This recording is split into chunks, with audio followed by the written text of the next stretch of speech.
시작에 이 강의를 시작하게 돼서 기쁘고 떨리는데요. 일단 공유하고 시작하도록 하겠습니다.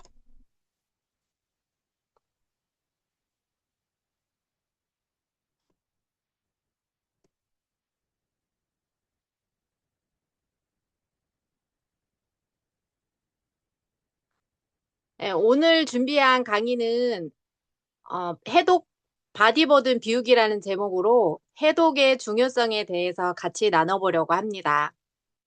우리 회원님들이 해독을 해야 한다는 얘기는 많이 들으셨을 거예요. 그런데 해독을 왜 해야 되고 무엇을 해독해야 하는지 오늘 이 시간 함께 하시면 개념이 좀 잡힐 거라고 생각합니다. 오늘 저를 처음 보시는 분들이 많으시니까 제 소개 먼저 해드릴게요. 저는 초등학교 5학년 때부터 소아비만이었고요.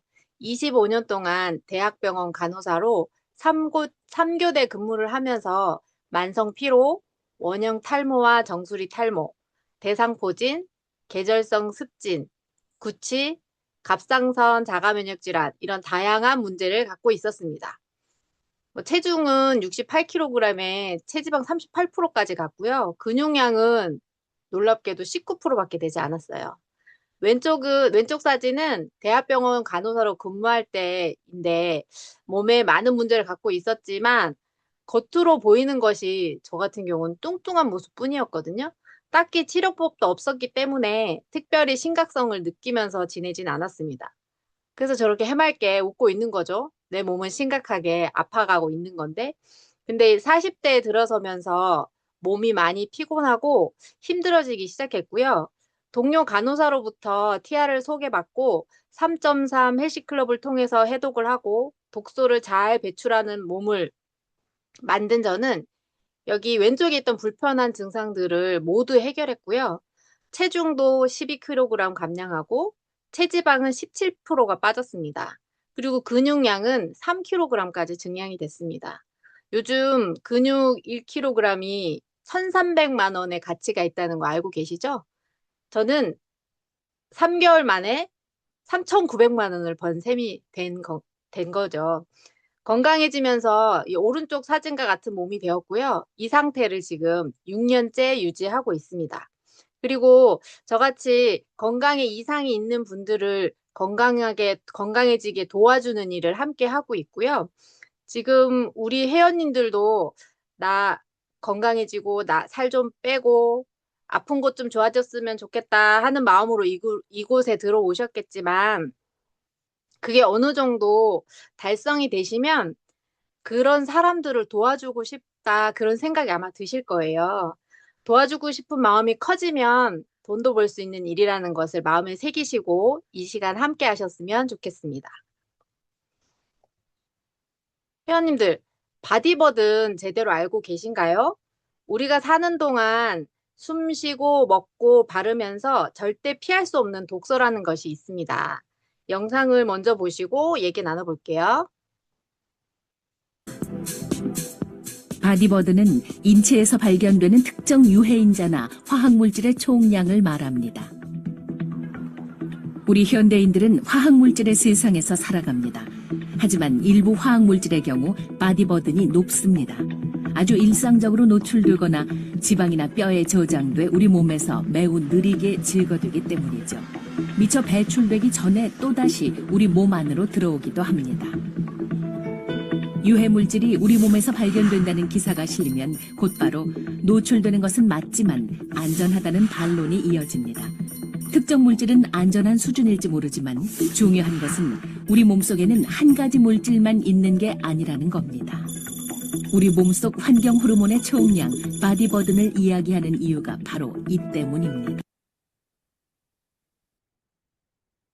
자, 영상에서 보신 것처럼 바디버드는 인체 내 특정 유해인자 또는 화학물질의 총량을 말합니다. 우리 몸속에 쌓여있는 노폐물이라고 생각하시면 되시고요. 우리 몸이 컵이라고 생각했을 때 일정 기간 내 몸에 들어온 독소가 배출되지 못하고 계속 축적돼서 쌓이는 것을 의미합니다. 너무 많은 양의 독소가 들어와서 쌓이기 때문에 문제가 발생하는 거죠. 바디버든의 종류는 종- 우리 몸 안에서 만들어지는 내부 독소와 우리 몸 밖에서 들어오는 외부 독소가 있습니다. 내부적인 독소는 이 숨만 쉬어도 만들어지고 우리 몸을 녹슬게 하는 활성산소, 지방과 독소가 합쳐져서 생기는 염증 유발 물질, 장 속에서 소화되지 못한 단백질이나 음식 찌꺼기가 잘 배출되지 못하고 유해균에 의해서 썩으면서 만들어지는 독성 물질인 장내 부패 독소, 그리고 암모니아, 요소, 요산, 케톤 같은 단백질과 지방 대사 산물, 수면 부족, 스트레스, 과도한 당 섭취, 운동 부족 등이 있습니다. 외부적인 독소는 화학식품 첨가물, 인스턴트, 방부제가 있는데요. 이런 것들은 비닐과 플라스틱으로 포장해서 판매되는 모든 음식에 들어있다고 보시면 되고 대부분의 편의점 음식이 이런 음식입니다. 벌레 먹지 않은 야채와 과일을 키우기 위해 뿌리는 농약 잔류물, 항생제와 호르몬을 먹여서 키우는 공장형 축산업, 환경으로 오염으로 인한 미세먼지, 매연, 중금속, 플라스틱, 환경호르몬, 배달음식, 음주, 흡연, 방향제, 세제, 섬유유연제, 병원에서 받는 장기적으로 먹는 약 있죠. 그런 것들이 외부 독소에 속합니다. 요즘 원인 불명의 질환들이 정말 많아졌는데요. 제가 간호사로 처음에 입사했을 때는 크론병이나 베체트병 이런 거는 그냥 책에서나 봤었거든요. 사람들 그런 질환을 앓는 사람이 별로 없어요. 근데 요즘은 진짜 흔하게 나타나는데 이 크론병이라고 하는 게 어, 자가 면역 질환인데 내 면역이 내 몸을 공격하는 게 자가 면역 질환이거든요. 이 자가 면역 질환이 장을 공격하면 크론병이고요. 그리고 어, 눈 점막이나 입안의 점막, 뭐 성기의 그 촉촉한 부분 이런 부분에 생기면 베체트병이에요. 그리고 관절 마디마디에 생기면 류마티스 관절염이거든요. 이런 자가면역 질환들이나 정확한 병명이 없이 왜 증후군으로 얘기하는 병들 있잖아요. 다낭성 난소 증후군, 만성 피로 증후군, 민감성 장 증후군, 쇼그렌 증후군 이런 정확한 원인이 밝혀지지 않은 질병들이 지금도 원인을 밝혀내고 있는 상황이긴 하지만 이런 환경 요인들이 영향을 미친다고 합니다. 또 외부 독소들이 많이 들어오면 몸의 외부 독소를 처리하는 과정에서 이 내부 독소인 활성산소가 훨씬 더 많이 발생하고 이 독소로부터 몸이 계속 공격을 받게 되는 거죠. 이런 독소들이 유입되는 경로가 먹으면서 입으로 들어오고 숨 쉬면서 코로 들어오고 그리고 피부로도 들어오거든요. 우리는 코로 들어오고 입으로 들어오는 독소는 웬만큼 방어할 수가 있어요. 근데 피부로 은근히 스며들지만 위험한 이 경피독에 대해서 알아보도록 하겠습니다. 말 그대로 피부로 흡수되는 독을 경피독이라고 하고요. 대표적인 독성 성분으로는 계면활성제가 있습니다.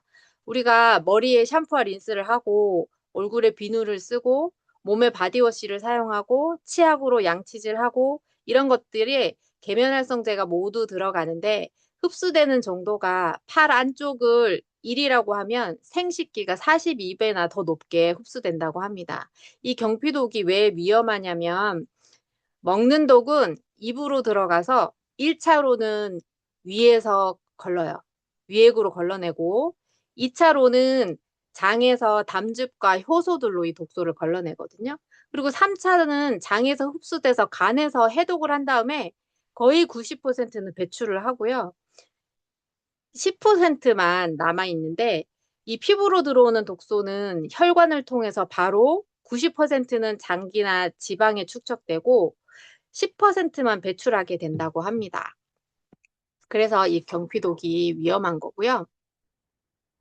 미국 암 예방협회 의장인 사무엘 앱스틴 의학 박사가 이 바람의 주요 원인이 담배나 이런 게 아니라 화장품, 욕실용품 이런 것들에 의해서 75%나 암이 발생된다고 발표를 했고요. 우리가 모르는 사이에 많은 발암 물질에 노출되고 있습니다. 다음으로는 환경 호르몬에 대해서 알아보실 건데요. 환경 호르몬이 굉장히 큰 문제로 많은 질병을 만들어내고 바디버든 중에서 가장 우리 삶을 괴롭게 하는 독소입니다. 환경 호르몬을 다른 이름으로 내분비계 교란 물질이라고 합니다. 말 그대로 내분비계를 교란해서 혼란스럽게 해서 호르몬을 만들어내는 걸 교란하는 물질이 환경 호르몬이라는 것이고요. 이 내분비계 교란 물질 환경 호르몬이라는 놈이 우리 몸에서 갑상선, 뇌하수체, 난소, 고환 이런 호르몬이 나오는 기관 있죠. 이 기관에 가서 정상 호르몬의 작용을 방해합니다. 어떻게 방해를 하냐면 갑상선으로 예를 들면 갑상선 호르몬을 만드는데 필요한 성분이 요오드예요. 근데 이 환경 호르몬 중에 요오드하고 비슷하게 생겨가지고 요오드 대신 갑상선에 착 달라붙는 놈이 있습니다. 이 환경 호르몬이 붙어가지고 요오드인 것처럼 둔갑하는데 실제로는 요오드가 아니잖아요. 이 요오드가 들어야 되는데 엉뚱한 게 들어와 있으면서 그걸로 호르몬을 만들려고 하다 보니까 제대로 호르몬이 만들어지지도 않고 환경 호르몬에 의해서 만들어진 것은 우리 몸의 정상 호르몬이 해야 할 일을 방해하고 나쁜 영향을 미칩니다. 또 갑상선도 이 호르몬을 만드느라 제대로 된 재료가 아닌 걸로 호르몬을 만드느라 너무 힘이 들고 이런 상태가 반복되면서 갑상선이 손상되고 암까지 발병하는 원인 중에 하나가 바로 환경 호르몬입니다. 요즘 갑상선암, 유방암, 뇌하수체 종양, 뭐 다낭성 난소 증후군, 자궁 내막증 이런 호르몬과 관련된 질환들이 정말 많이 발생하고 있고요. 갑상선이나 유방암은 남성한테는 잘 발생이 안 하거든요. 근데 요즘은 갑상선 유방암도 남성들한테 왕왕 발견되고 있습니다. 그리고 이 환경 호르몬은 나이가 어릴수록 진짜 흡수가 잘 되는데 그 이유는 영유아가 성인에 비해서 활동량이 엄청 많아요. 근데 많아서 독소는 2배 이상 흡수되거든요. 여기 그래프 보시면 비스페놀이나 프탈레이트가 다 환경 호르몬인데 2배 이상 흡수되잖아요. 성인보다. 근데 간이나 신장 같은 해독 기관은 아직 덜 발달한 상태라서 배출도 배출도 어렵고 더 위험하다고 볼 수 있습니다. 이 그래프에 나오는 비스페놀 A는 코팅 제로도 쓰이고 이 플라스틱을 투명하고 가볍고 딱딱하게 만드는 데 쓰이거든요. 투명하고 가볍고 딱딱한 거 떠오르시죠? 많은 플라스틱들이. 그런 모든 딱딱한 것들에는 비스페놀 A라는 환경 호르몬이 쓰이고 있고요. 오래된 통조림 보시면 겉은 녹슬어 있어도 통조림 캔 안은 코팅이 싹 잘 돼 있잖아요. 녹도 안 쓸고. 이게 비스페놀 A가 코팅되어 있어서, 코팅되어 있어서 그 녹슬지 않는 거고요. 이 투명하고 가볍고 딱딱한 어, 성분이 딱딱하게 만드는 이 비스페놀 A가 우리 몸에 들어오면은 이 호르몬 문제, 작용 질병도 생기게 만들고 여러 가지 문제를 일으킵니다. 이제 오른쪽에 있는 프탈레이트는 반대로 플라스틱을 유연하게 만드는 물질입니다. 비닐봉지나 랩 생각하시면 되는데 그런 거에만 쓰이는 게 아니고 뭐 매니큐어가 마르기 전에 되게 부드럽게 잘 발려야 되잖아요. 그리고 크레파스 등 부드럽게 잘 그려지는 모든 제품에 들어가 있고요. 그리고 우리가 짜장면이나 짬뽕 같은 음식을 배달시키면 플라스틱 용기에 뚜껑 대신 랩으로 챙챙 감아서 가지고 오잖아요. 근데 이 플라스틱 그릇과 랩에서 환경 호르몬이 엄청나게 유출이 되거든요. 그래서 배달하지 말고 되도록이면 식당에 가셔서 드시기를 추천드립니다. 우리 생활에서 환경 호르몬이 어디에서 나오나 그림을 한번 보시면 안 나오는 데가 한 군데도 없어요. 거실은 커튼, 블라인드, 뭐 TV, 카펫, 매트리스, 뭐 노트북, 소파, 그리고 그 여름에 벌레 잡는 뭐 모기향이나 전자모기향, 스프레이, 살충제 이런 데도 들어가고요. 부엌에는 뭐 통조림, 코팅된 프라이팬, 캔 음료, 병막에 카드 영수증 이런 모든 곳에 환경 호르몬이 들어가 있습니다. 우리 불나지 말라고 난연제 사용하잖아요. 그 난연제조차도 환경 호르몬이고요. 벌레 살충제에 들어가는 퍼머트린, 그리고 비스페놀 A,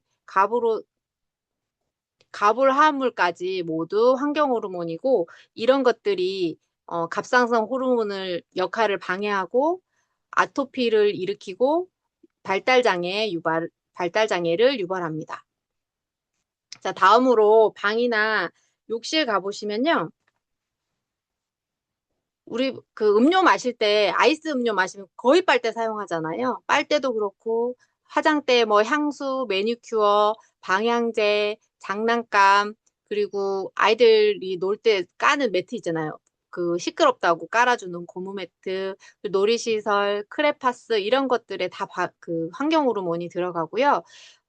욕실에 섬유유연제, 세제, 클렌징, 탈취제, 염색약, 구강청정제, 샴푸, 린스, 이런 모든 곳에 환경 호르몬이 나오고 있습니다. 포르말데히드는 포르말린이라고 들어보셨죠? 물에 들어가면은 포르말린이거든요. 이 포르말데히드가 이 막 가구나 이런 거가 부식되지 않게 도와주는 거래요. 근데 우리 몸에 들어오면은 세습 증후군 이런 것들을 일으키는 거죠. 프탈레이트는 아까 말한 것처럼 플라스틱을 유연하게 만드는 거고요. 파라벤은 방부제, 보조제 역할을 하기는 하지만, 그리고 또 뭐 식용으로도 먹기는 하지만 계속 많이 지속적으로 들어오기 때문에 문제가 되는 거죠. 그리고 락스에 사용하는 표백제 있죠. 그리고 중금속류나 계면활성제도 모두 환경 호르몬이 많이 검출됩니다. 다음으로 우리가 먹는 식품을 보시면 우리가 먹는 음식 중에 원재료 형태 그대로 먹는 자연식품은 얼마 안 돼요. 뭐 채소나 어, 과일이나 이런 원재료 그대로 먹는 건 얼마 안 되고 거의 대부분은 가공식품을 먹고 있거든요.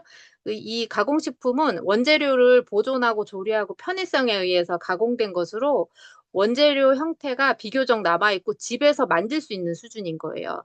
냉동 채소, 플레인 요거트, 참치캔, 김치도 가공식품이거든요.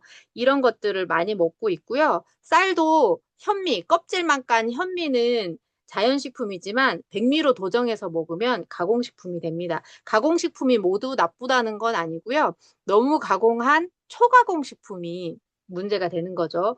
이걸 완전히 형태를 바꿔서 식품이라기보다는 산업적으로 만들어진 제품에 가까운 것을 초가공식품이라고 하는데요. 여기 그림처럼 정제당 밀가루, 식품 첨가물로 만든 과자나 시리얼, 소세지 등 원재료 형태는 거의 없고 이 각종 첨가물들이 들어가고 집에서 만들기 어려운 식품이 요즘에 식탁에 많이 보이고 있습니다.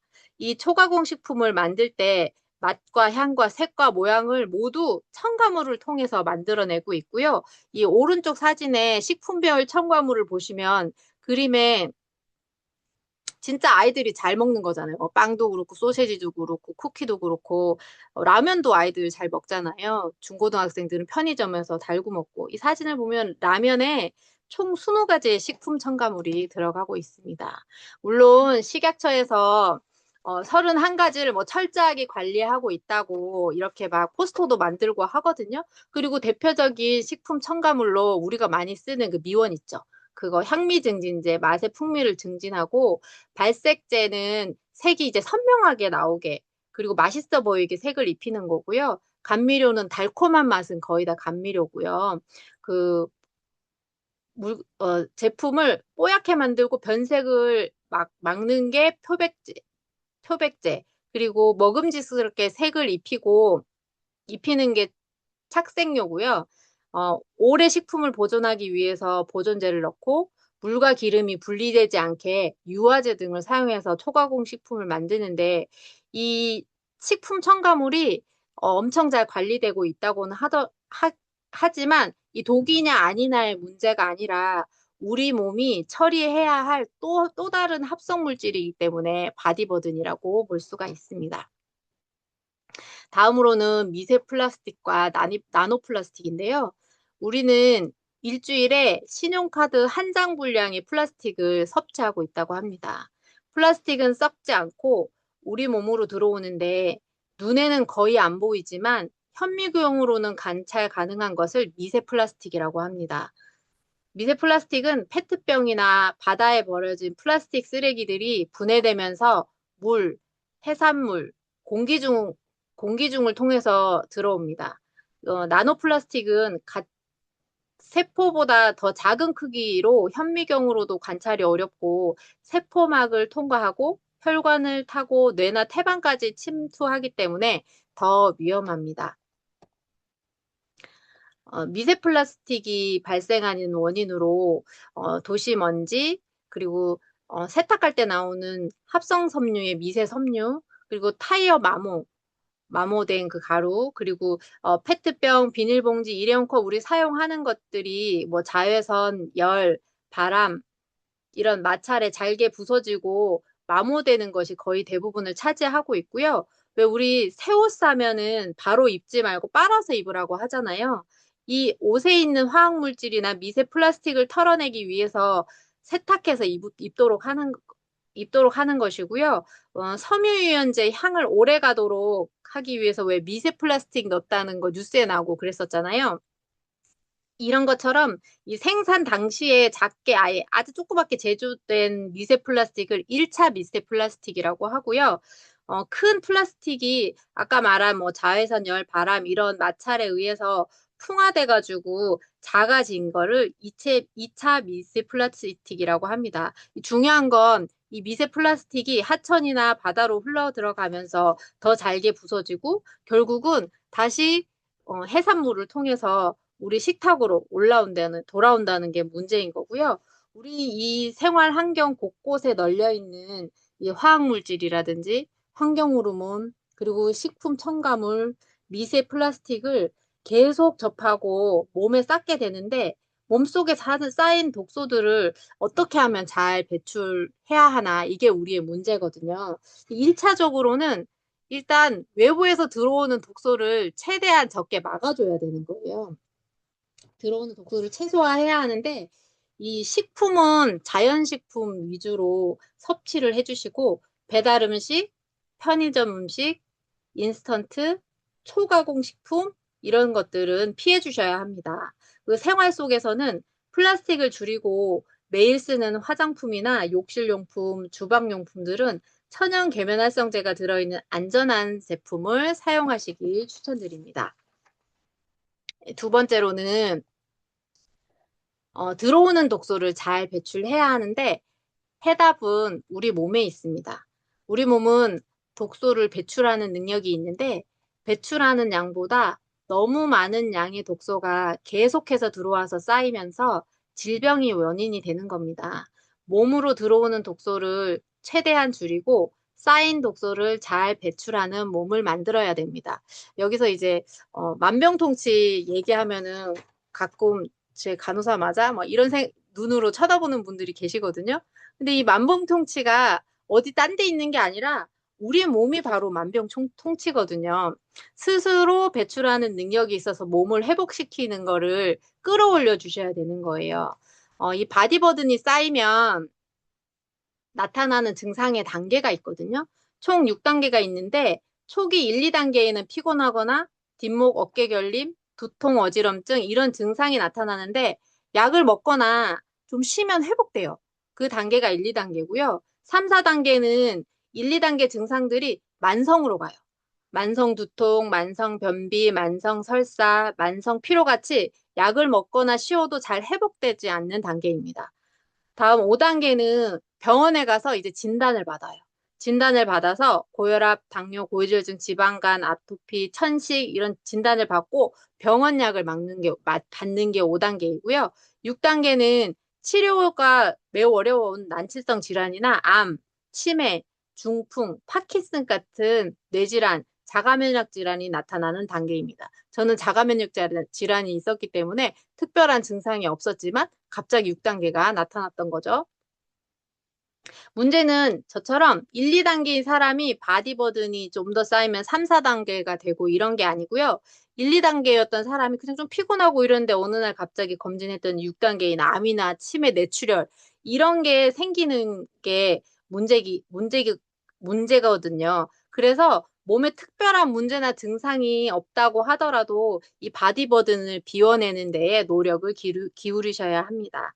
이 바디버든의 정도를 확인하는 체크리스트를 보시면 여기 18가지가 쭉 있거든요. 뭐 이유 없이 몸이 무겁고 지쳐 있다. 먹는 양에 비해 복부 비만이 심하다. 술자리가 잦은 편이다. 평소에 고기류를 즐겨 먹는다. 가족 중에 간질환 자가 있다. 오랫동안 여드름이 좋아지지 않는다. 두드러기나 알러지, 가려움증이 있다. 얼굴이나 가슴에 붉은 반점이 있다. 팔다리가 자주 저리고 쥐가 난다. 어깨나 목결림 증상이 오래 지속된다. 속이 더부룩하고 소화가 잘 안 된다. 설사나 변비로 인해 고생하고 있다. 이런 증상들, 총 18가지 증상 중에 8개 이상이 되면 해독이 필요한 상태거든요. 우리 회원님들 8개 이상일 수도 있고 아닐 수도 있는데 이 증상들을 이 3.3 헬시클럽과 함께 해독 프로그램을 하면 완전히 개선되는 걸 경험하실 수 있으시고요. 주위에 이런 증상이 있는 분들이 있으시면 적극적으로 추천해 주시기 바랍니다. 자, 이제부터 바디번을 잘 배출하는 몸을 만드는 방법을 알려드릴게요. 첫 번째는 물을 잘 마셔주셔야 돼요. 하루 권장 수분 섭취량 계산 방법은 체중 곱하기 30ml거든요. 예를 들어 60kg인 경우에는 60 곱하기 30ml 해가지고 1800ml를 드시면 되는데 그럼 언제 드시는 게 좋으시냐?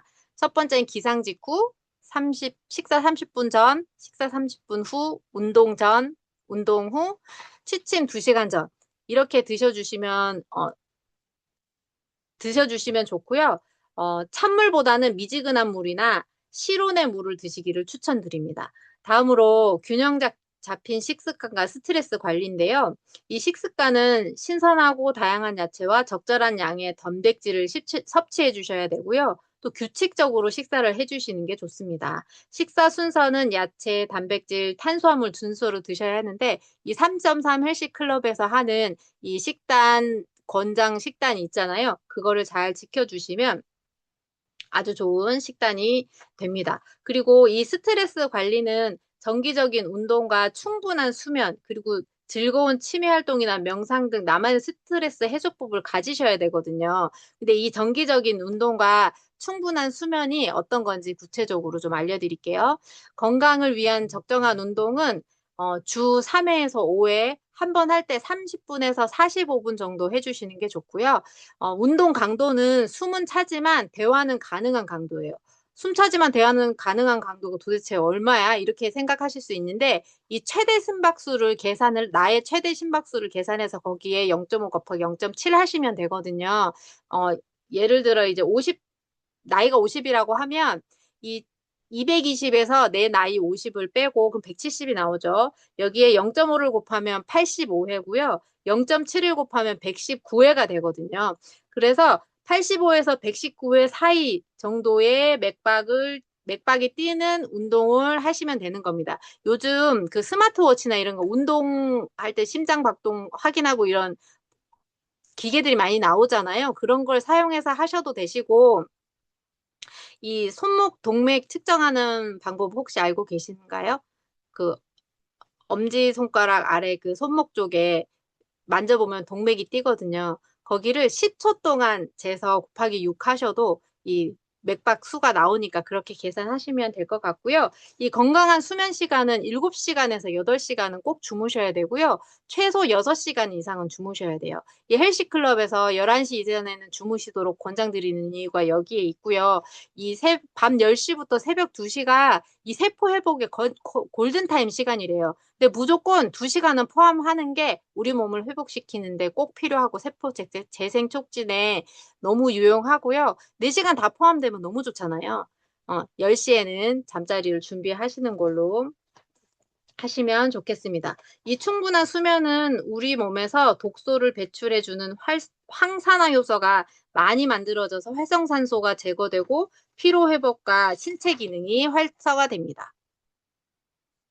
이 지금까지 말씀드린 바디버든을 잘 배출하는 식습관, 수면 습관, 운동 습관, 스트레스 관리를 꾸준히 하셔도 워낙 독소가 많이 들어오기 때문에 바디버든이 쌓이는 속도가 더 빠를 수 있거든요. 그래서 이 TRM이라는 안전한 비오기 도구를 활용해서 독소를 잘 배출할 수 있는 몸도 함께 만들어 주셔야 됩니다. 이 TRM을 잘 활용하면 이 휴식 대사량을 늘리고 근육량을 키워서 이 지방을 에너지로 태우고요.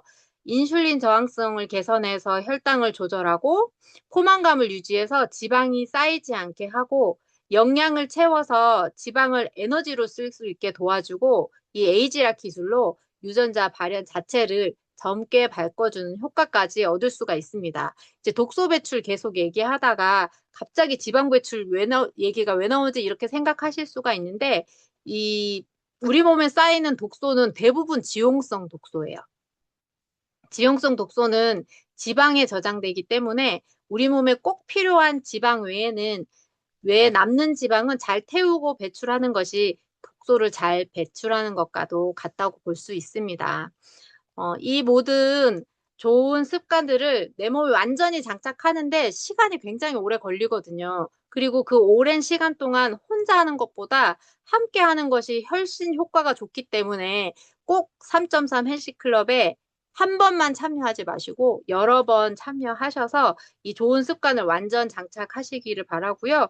어, 지금까지는 해독을 왜 해야 되고 무엇을 해독하는지 알아보는 시간을 가졌고 짧게 이 바디버든 비워내기를 성공하신 분들을 잠깐 보여드리도록 하겠습니다. 이, 어, 2025년 하반기 셀럽 분들이신데요. 요 사진만 보셔도 바디버든을 완전히 베어냈다. 이런 느낌이 빡 오지 않으신가요? 근데 병원 데이터로도 뭐 혈당이라든지 당화혈색소, 또 갑상선 저하증, 그리고 중성지방, 총콜레스테롤 이런 것들이 완전히 개선되셨고요. 어, 다음 분은 어, 이 비포 애프터가 완전 명확하죠. 이 오른쪽 원피스 사진 보시면 같은 원피스라고 합니다. 이 같은 원피스인데 느낌 완전 달라지지 않나요? 이렇게 바디버든을 비워내면은 몸이 완전 가벼워집니다. 그리고 마지막으로 만성 피로와 무기력, 뭐 호르몬 불균형, 조기폐경 이런 게 있었던 분이 이 프로그램을 통해서 몸이 완전히 변하셨고요. 표현에 의하면 삶도 완전히 변했다고 말씀하시고 이 세 분 모두 이 3.3 헬시클럽 프로그램을 통해서 건강한 몸을 만드셨고 지금까지 잘 유지하고 계시고 그리고 어, 건강하지 않은 분들을 도와드리면서 추가 소득까지 얻고 계시는 분들이십니다. 우리 몸은 이미 스스로 회복하려는 치유 프로그램이 있거든요. 우리가 배운 내용은 우리 몸을 병들게 하는 생활 속 독소를 줄이고 그 치유 시스템이 잘 작동하도록 하는 방법을 지금 설명드린 거거든요. 몸은 생각보다 훨씬 똑똑해요. 제대로 적응만 하면 습관만 들인다고 하면은 건강한 몸을 만들기 위해서 계속 노력을 하고요. 이 3.3 헬시 클럽을 통해서 우리 몸의 회복 시스템을 방해하지 않고 잘 작동하도록 돕는 습관을 장착하셔서 최고로 건강하고 아름다운 회원님들이 되시기를 응원하겠습니다. 감사합니다. 감사합니다. 혹시 오늘 바디버든에 대해서 엄청 정확하고 또 왜 우리가 바디버든을 비워내야 되는지에 대해서 정말 꼼꼼히 알려주셨거든요. 내가 미처 바디버든을 쌓아가고 있다는 것조차도 인지하지 못한 채로 보내는 시간들이 많으셨을 거예요. 근데 오늘 딱 알았다면 이제 당장 이거는 끊어내야겠다. 멀리 해야겠다. 이런 부분을 분명히 찾으셨으리라 생각이 됩니다. 또 오늘 강사님께서 직접 경험하시고 또 본인도 건강이 악화됐을 때 정말 이 바디버든을 비우고 새롭게 태어난 만큼 많은 분들에게 엄청난 건강을 선물해주고 계시거든요.